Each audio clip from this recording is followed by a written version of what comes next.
Dustin here with Built with Pride Construction. We're going to conduct a walkthrough of a 2-bedroom secondary suite in a basement we just completed. We added this separate entrance. There wasn't one previously, so excavated, formed it, poured it, added the railing, handrail, floor drain, motion sensor light, and we tied the floor drain. You used to be able to tie them into the weeping tile in Edmonton. You can no longer do that. You have to do one of two things. You have to either tie it into a sump pit and discharge it with a pump, or you need to tie it into the sewer upstream of the back water valve. So we hid it in here.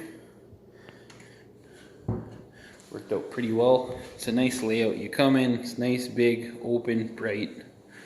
We've got an electric fireplace over here. Nice big windows, offers a lot of light. You don't feel like you're in a basement. White shaker cabinets, stainless steel appliances, white subway tile, chrome handles, crown molding.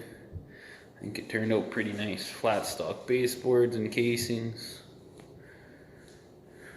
Got a closet.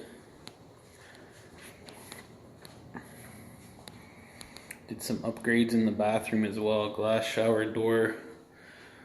Dual volume and temperature control. We've got 2 shower heads, 1 sliding shower bar, 1 fixed.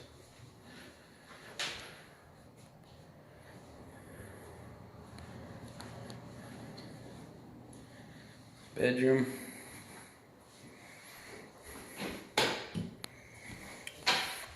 This big closet.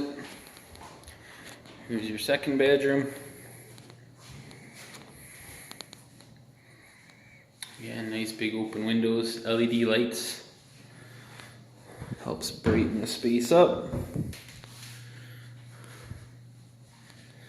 And that is it. The other nice thing about doing this project is the one furnace is a downdraft, which basically means that the heat runs for the basement come out of the floor instead of the ceiling, as you can see there. So that helped minimize our bulkheads and increase our ceiling heights and just open it up that much more. If you need anything, you let us know. Builtwithprideconstruction.com. Bye.